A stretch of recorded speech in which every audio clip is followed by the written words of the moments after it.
অন্তর্বর্তী সরকারের কয়েকজন উপদেষ্টার বিরুদ্ধে মামলার আবেদন খারিজ করে দিয়েছে আদালত। প্রধান উপদেষ্টা ডক্টর মোহাম্মদ ইউনূস সহ 5 উপদেষ্টার বিরুদ্ধে আবেদন জমা দিয়েছিলেন কিশোরগঞ্জ 5 আসনের সংসদ সদস্য শেখ মুজিবুর রহমান ইকবাল।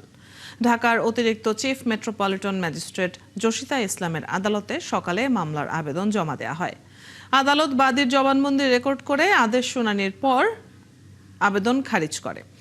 সময়মতো হামের টিকা না দেয়া এবং তার জেরে শিশু মৃত্যুর অভিযোগ আনা হয় সাবেক অন্তর্বর্তী সরকারের প্রধান উপদেষ্টা এবং তার প্রশাসনের সাবেক উপদেষ্টাদের বিরুদ্ধে।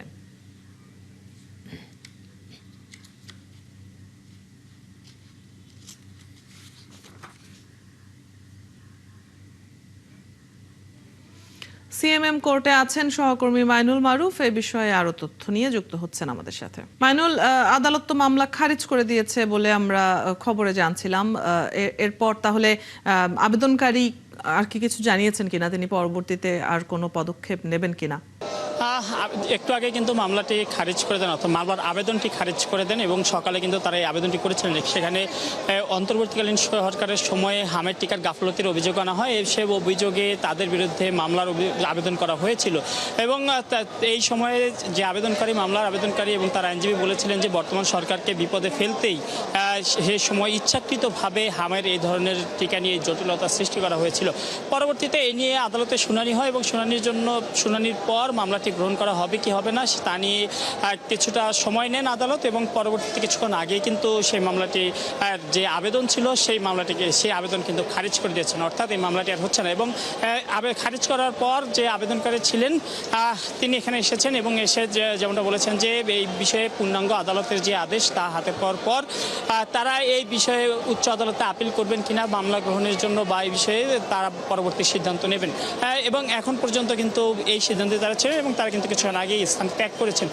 এর আগে আমি যেমনটা বলছিলাম যে এই পর্যন্ত গত প্রায় 3-3.5 মাসে প্রায় 620 জনের মতো শিশু হামের কারণে কিন্তু মারা গিয়েছে এবং এই যে এই অভিযোগে নিয়ে কিন্তু দেশব্যাপী কিন্তু নানান আলোচনা সমালোচনা চলছে।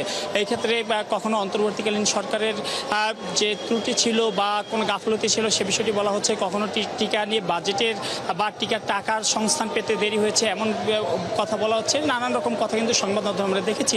তারই প্রেক্ষিতে কিন্তু বলা যায় যে এই নিয়ে সুপ্রিম কোর্টেও বেশ কয়েকটি, হাইকোর্টেও বেশ কয়েকটি কিন্তু রিট করা হয়েছিল হামের টিকার সে যে জটিলতা এই সংক্রান্ত তদন্ত চেয়ে পরবর্তীতে ডক্টর ইউনূস অন্তর্বর্তীকালীন সরকারের বিরুদ্ধে কেন ব্যবস্থা নেওয়া হবে না এমন রিটও কিন্তু করা হয়েছিল। সে ভিতরে কয়েকটি রিটে আদালত কিন্তু তদন্তের জন্য নির্দেশ দিয়েছেন, আবার কয়েকটি কিন্তু খারিজ করে দিয়েছেন অর্থাৎ হামের টিকা নিয়ে। এবং পরবর্তীতে আমরা দেখেছি যে আজ কিন্তু সিএমএম কোর্টে একটি মামলার আবেদন হলো এবং সেই আবেদনও আদালত খারিজ করে দিলেন এবং এই নিয়ে যেই আবেদনকারী ছিলেন তারা বলছেন যে হয়তো আদালতে পূর্ণাঙ্গ যেই আদেশের কপিটি তারা যদি পান। মাইনুল, সবশেষ খবরগুলো আপনার মাধ্যমে আমরা জেনে নিচ্ছিলাম। ধন্যবাদ যুক্ত হবার জন্য। দর্শক, সিএমএম আদালত থেকে সহকর্মী মাইনুল মারুফ যুক্ত ছিলেন এতক্ষণ।